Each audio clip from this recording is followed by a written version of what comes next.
میزبان ڈاکٹر آصف جان حاضر خدمت ہے۔ پروگرام ہے نور حیات۔ یہ ایک عالمگیر خوشخبری ہے، یہ قوموں کے لیے خوشخبری ہے۔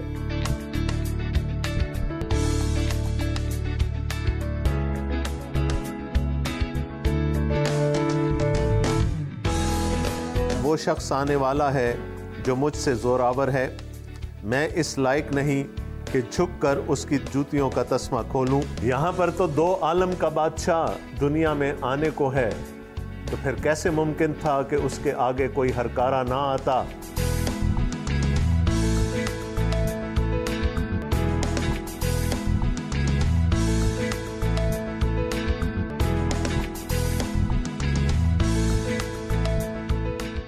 خواتین و حضرات، السلام علیکم۔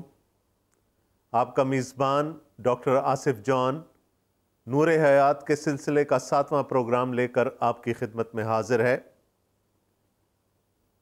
ہم نے ان پروگراموں میں جناب مرکز کے انجیلی بیان کا سلسلہ وار مطالعہ کیا ہے۔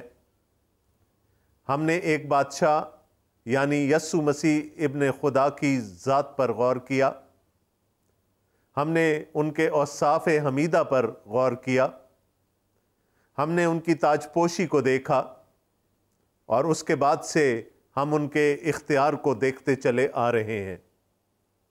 ہم نے جانا کہ وہ ابلیس پر بھی اختیار رکھتے تھے، وہ گناہ پر بھی اختیار رکھتے تھے، وہ گناہگار انسانوں کی روحوں پر بھی اختیار رکھتے تھے۔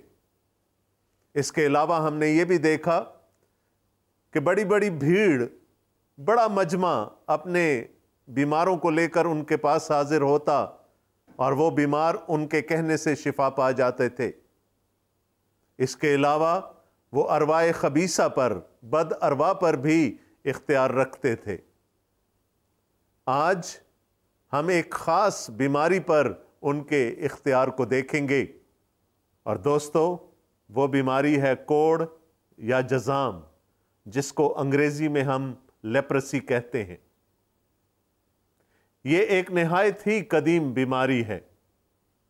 مصر میں ہونے والی کھدائی میں جو ممیز دریافت ہوئیں، ان ممیز میں بھی کوڑ کے نشان پائے جاتے ہیں۔ بائبل مقدس جا بجا کوڑ کا ذکر کرتی ہے، بلکہ عہد عتیق میں، پرانے عہد نامے میں کوڑ کا ذکر ہمیں نہایت تواتر سے ملتا ہے۔ یہ ایک بہت ہی پرانی بیماری ہے، اور اس کے بارے میں طرح طرح کے خیالات تاریخ انسانی میں ہمیں ملتے ہیں۔ 1873 میں ڈاکٹر ہینسن نے اس کی وجہ دریافت کی، اور وہ وجہ ایک جرثومہ ہے، ایک نہایت آہستگی سے بڑھنے والا جرثومہ جو ایک انسان سے دوسرے انسان میں منتقل ہو جاتا ہے، اور پھر آہستہ آہستہ اس انسان میں بڑھتا ہے، اور اس طرح سے اس شخص میں انفیکشن کے آثار ظاہر ہونا شروع ہو جاتے ہیں۔ جرثومے کے جسم میں داخل ہونے کے تقریباً 15 یا 20 سال کے بعد مرض کی علامات ظاہر ہوتی ہیں۔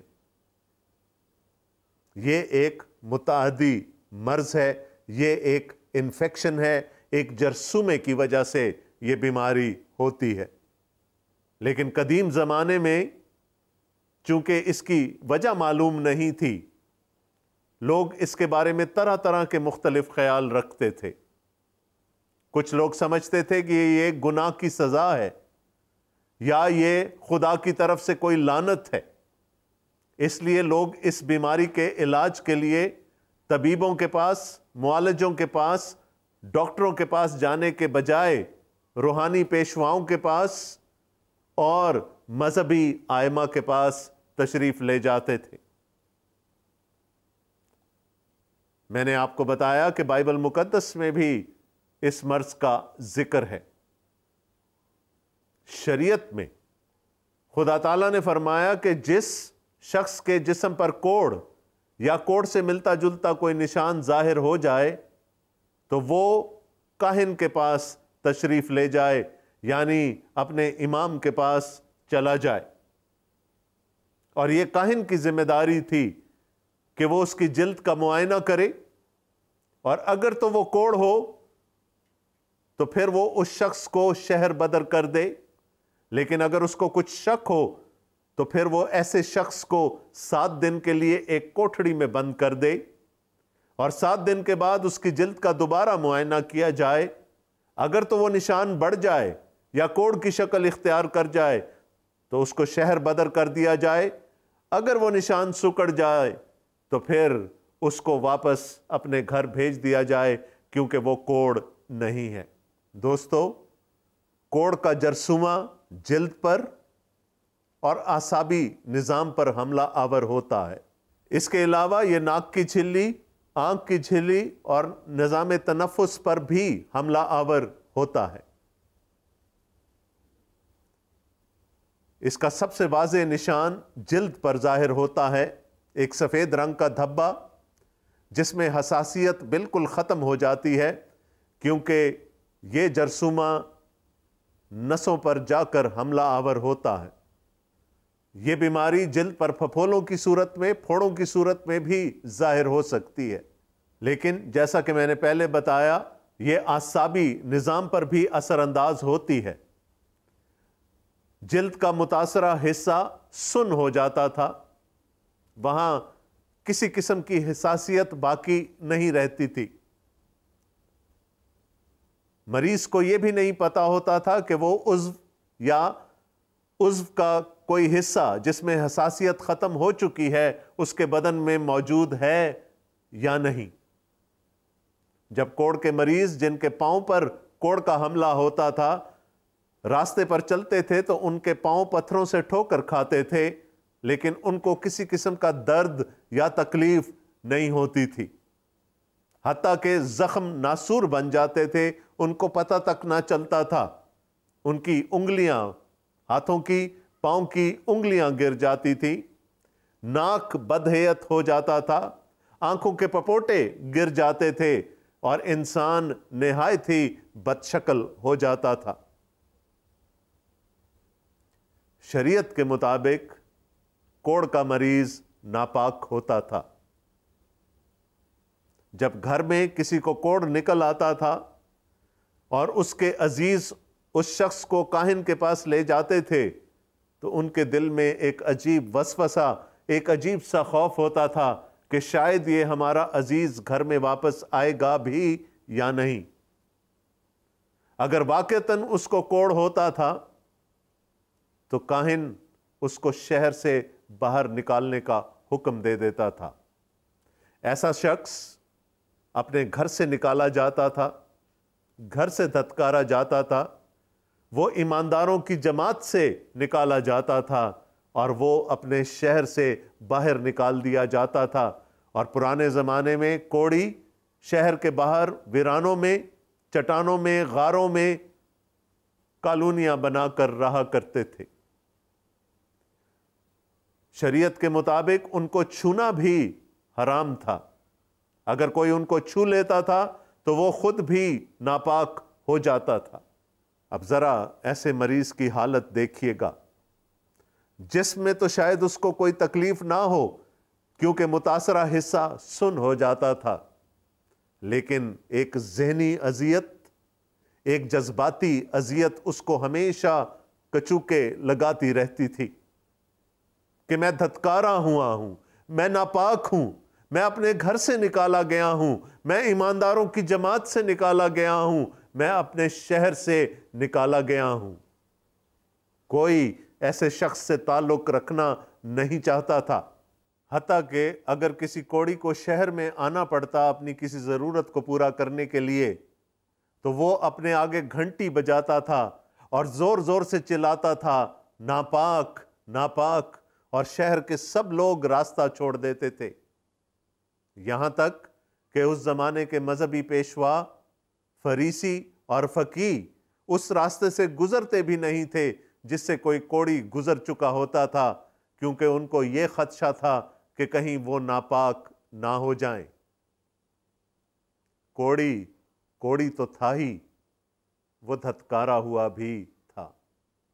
وہ اپنے گھر سے دھتکارا گیا تھا، وہ اپنے شہر سے دھتکارا گیا تھا۔ اور آج ہم دیکھیں گے کہ ایک ایسا ہی شخص کوڑ کا مارا ہوا شخص جناب یسوع المسیح کے پاس آتا ہے۔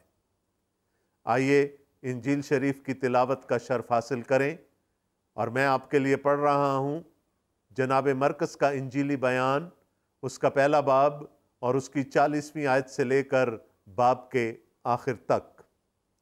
انجیل میں یوں لکھا ہے، اور ایک کوڑی نے اس کے پاس آ کر اس کی منت کی اور اس کے سامنے گھٹنے ٹیک کر اس سے کہا، اگر تو چاہے تو مجھے پاک صاف کر سکتا ہے۔ اس نے اس پر ترس کھا کر ہاتھ بڑھایا اور اسے چھو کر اس سے کہا، میں چاہتا ہوں تو پاک صاف ہو جا۔ اور فی الفور اس کا کوڑ جاتا رہا اور وہ پاک صاف ہو گیا۔ اور اس نے اسے تاکید کر کے فی الفور رخصت کیا اور اس سے کہا، خبردار کسی سے کچھ نہ کہنا، مگر جا کر اپنے تئیں کائن کو دکھا اور اپنے پاک صاف ہو جانے کی بابت ان چیزوں کو جو موسیٰ نے مقرر کی تھیں نظر گزران، تاکہ ان کے لیے گواہی ہو۔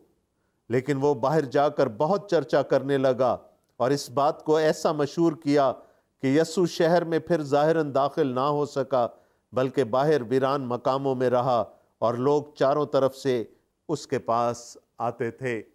اور یہ جناب یسوع المسیح کی انجیل ہے۔ آمین۔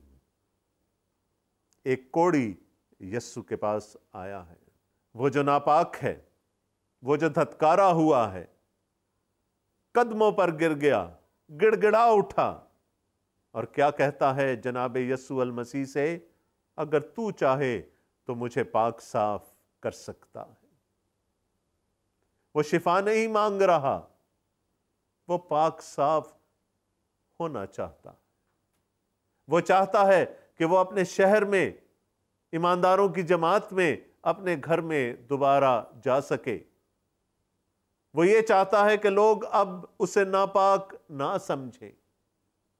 منت کرتا ہے ہاتھ جوڑ کر، قدموں پر گر کے، کہ مجھے پاک صاف کر دے۔ جناب یسوع المسیح نے فرمایا، میں چاہتا ہوں کہ تو پاک صاف ہو جا۔ لیکن یہ کہنے سے پہلے انہوں نے اپنا ہاتھ بڑھایا اور اس کو چھو لیا۔ وہ کوڑی ہے، اگر کوئی غلطی سے بھی اس کی طرف اپنا ہاتھ بڑھا دیتا ہوگا تو وہ اپنے آپ کو پیچھے کر لیتا ہوگا، لیکن یہاں دانستہ یسوع نے اپنا ہاتھ بڑھایا اور اس کو چھو لیا۔ اس کوڑی کا کوڑ یسوع المسیح کو ناپاک نہ کر سکا، بلکہ یسوع المسیح کی پاکیزگی اس کو پاک کرنے پر قادر تھی۔ انہوں نے فرمایا، میں چاہتا ہوں کہ تو پاک صاف ہو جا۔ دوستو، یہاں ایک اور نکتہ ہے۔ یہاں ایک انسان کی فریاد اور خدا تعالیٰ کی مرضی یکجا ہو گئی۔ انسان چاہتا تھا کہ وہ پاک صاف ہو جائے، اور یسوع المسیح بھی یہی چاہتے تھے۔ اور یہ ہے مقبول دعا کا نسخہ۔ اگر ہماری دعا خدا تعالیٰ کی مرضی کے رنگ میں رنگ جائے گی تو یقیناً ہماری دعا قبول ہوگی، اور ایسا ہی ہوا۔ لکھا ہے، وہ شخص فی الفور کوڑ سے پاک صاف ہو گیا۔ دوستو، آج ہم 21ویں صدی میں رہ رہے ہیں۔ آج بھی کوڑ کے مریض کو کئی دوائیاں ملا کر کھانی پڑتی ہیں، اور بہت لمبے عرصے تک، مہینوں تک کھانی پڑتی ہیں، تب جا کر کوڑ اس کے جسم سے نکلتا ہے۔ لیکن اگر کوڑ اپنی تباہکاری کر چکا ہے، وہ شخص بدہیت ہو چکا ہے، بد شکل ہو چکا ہے، اس کی انگلیاں، اس کا ناک، اس کی آنکھوں کے پپوٹے گر چکے ہیں، تو پھر اس کے لیے پلاسٹک سرجری کا ایک لامتناہی سلسلہ چاہیے ہوتا ہے، تاکہ اس شخص کو دوبارہ سے قبول صورت بنایا جا سکے۔ اور یہاں جب یسوع المسیح کے منہ سے یہ ارشاد ہوا کہ میں چاہتا ہوں کہ تو پاک صاف ہو جا، اور انہوں نے اس شخص کو چھو لیا، نہ صرف اس کا کوڑ جاتا رہا بلکہ اس کی صورت بھی بحال ہو گئی، اس کا جسم بھی بحال ہو گیا، وہ بالکل پہلے کی طرح ہو گیا، اور یہ سب کچھ آنن فانن فی الفور ہو گیا۔ یہ ہے اختیار۔ وہ شخص پاک ہو گیا۔ اب وہ شخص واپس شہر میں جا سکتا ہے۔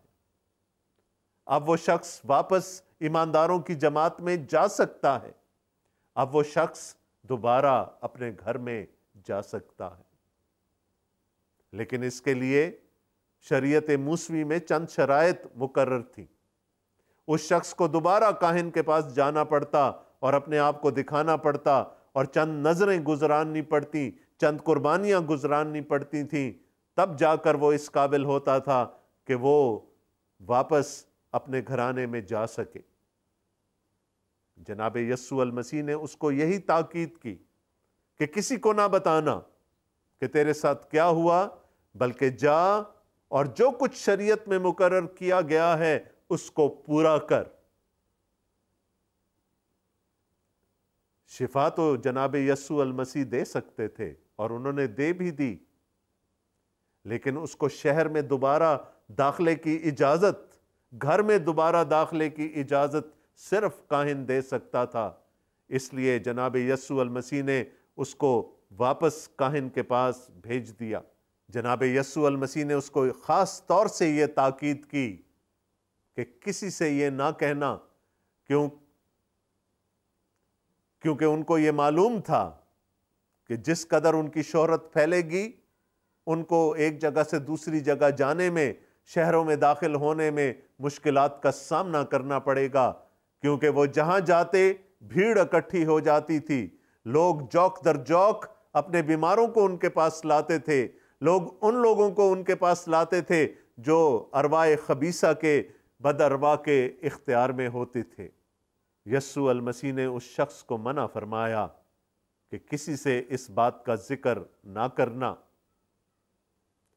لیکن اس نے جناب مسیح کی بات نہیں مانی۔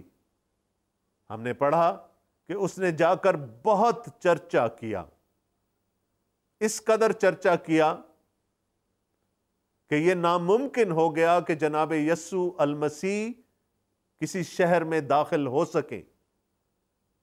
وہ اپنے شہر میں بھی نہیں داخل ہو سکتے تھے، اور مجبوراً ان کو اپنے حواریوں کے ساتھ ویران مقاموں میں رہنا پڑا۔ دوستو، ویرانہ کس کی قسمت میں لکھا تھا؟ کس کو ویران مقاموں میں، کس کو پہاڑوں کی چٹانوں میں، کس کو غاروں میں رہنا پڑتا تھا؟ یہ مقام تو کوڑیوں کا تھا، کیونکہ کوڑیوں کو شہر میں رہنے کی اجازت نہیں تھی۔ لوگ خوف زدہ ہوتے تھے کہ کہیں ان کی وجہ سے ناپاک نہ ہو جائیں اور ان کا مرض کہیں ان کو نہ لگ جائے، اس لیے کوڑیوں کو شہر بدر کر دیا جاتا تھا۔ وہ مجبور تھے کہ ویران مقاموں میں رہیں۔ وہ کوڑی جو یسوع المسیح کے پاس آیا یقیناً ایسا ہی تھا۔ وہ ویران مقاموں میں رہا کرتا تھا، اور ایک دن اس نے جناب یسوع المسیح کو شہر کے باہر دیکھ لیا اور ان سے اپنی درخواست کر دی۔ اب کون ویرانوں میں رہنے پر مجبور ہو گیا؟ اب یسوع المسیح کو ویرانوں میں رہنا پڑ رہا ہے۔ وہ جنہوں نے اس شخص کو اس قابل کر دیا کہ وہ اپنے شہر میں، اپنے گھر میں دوبارہ داخل ہو سکے، خود اس کی جگہ ویرانوں میں رہنے پر مجبور ہو گئے۔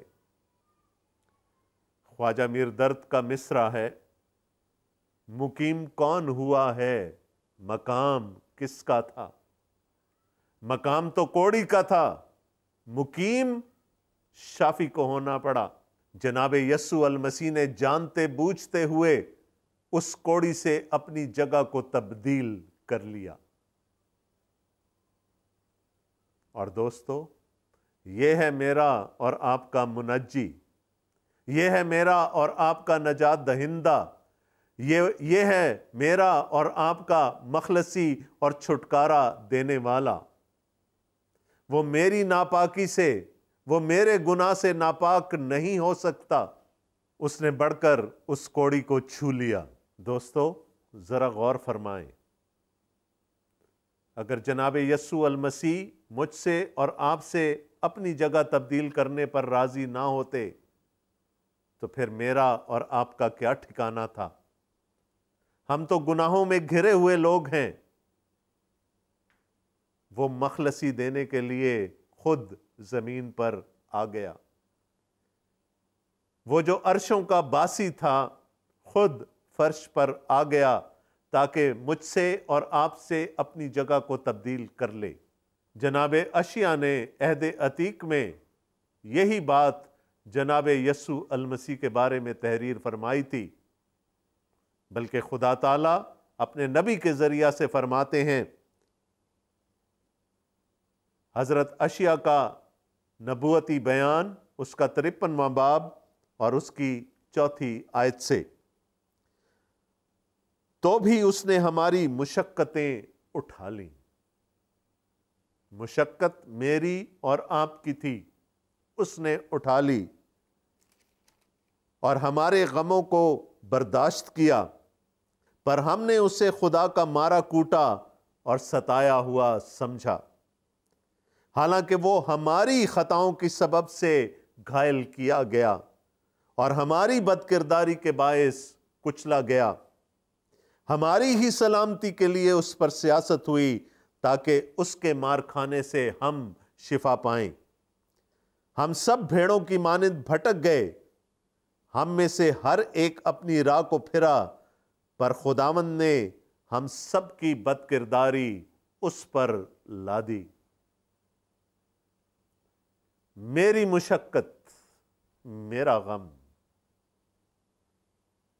میری سزا، آپ کی مشقت، آپ کا غم، آپ کی سزا اس نے اپنے اوپر اٹھا لی۔ اس نے مجھ سے اور آپ سے اپنی جگہ تبدیل کر لی۔ وہ تو عرشوں کا رہنے والا تھا، وہ فرش پر آ گیا تاکہ مجھ جیسے گناہ گاروں کو وہ عرش پر لے جا سکے۔ یہ ہے میرا اور آپ کا خداوند، یہ ہے میرا اور آپ کا منجی، یہ ہے میرا اور آپ کا چھڑانے والا۔ کوڑی کو تو اس نے شہر میں بھیج دیا، لیکن اس کوڑی کے مقام پر خود جا کر مقیم ہو گیا۔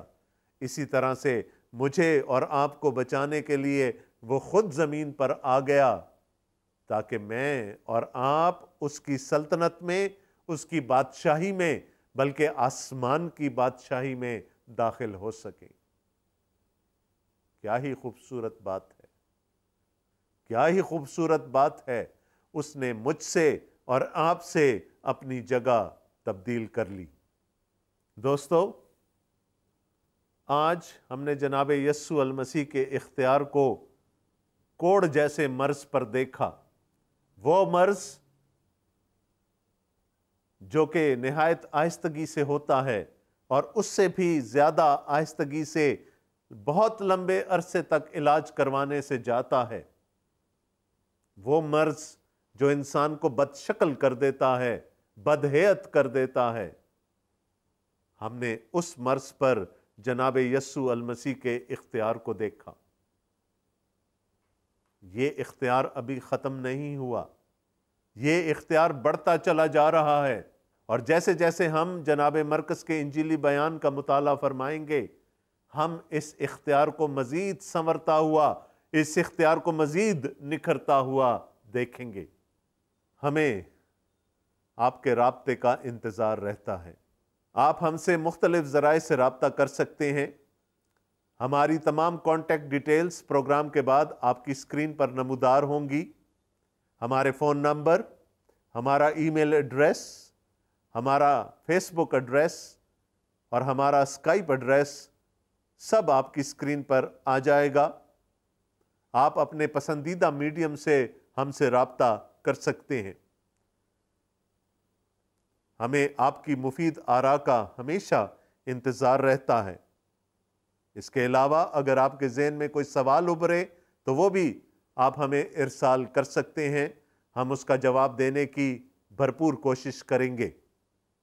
اور ہاں دوستو، اگر آپ کو انجیل شریف چاہیے تو تب بھی ہم سے رابطہ کیجیے گا، ہمیں انجیل شریف آپ تک پہنچا کر نہایت خوشی ہوگی۔ اب اس دعا کے ساتھ خدا تعالی ہم سب کو اپنے حفظ و امان میں رکھیں اور اپنے زندہ اور مؤثر کلام کی تنویر سے ہمارے دلوں اور ذہنوں کو منور کرتے رہیں تاکہ ہمارا ارد گرد بھی اس سے منور ہو جائے۔ آمین۔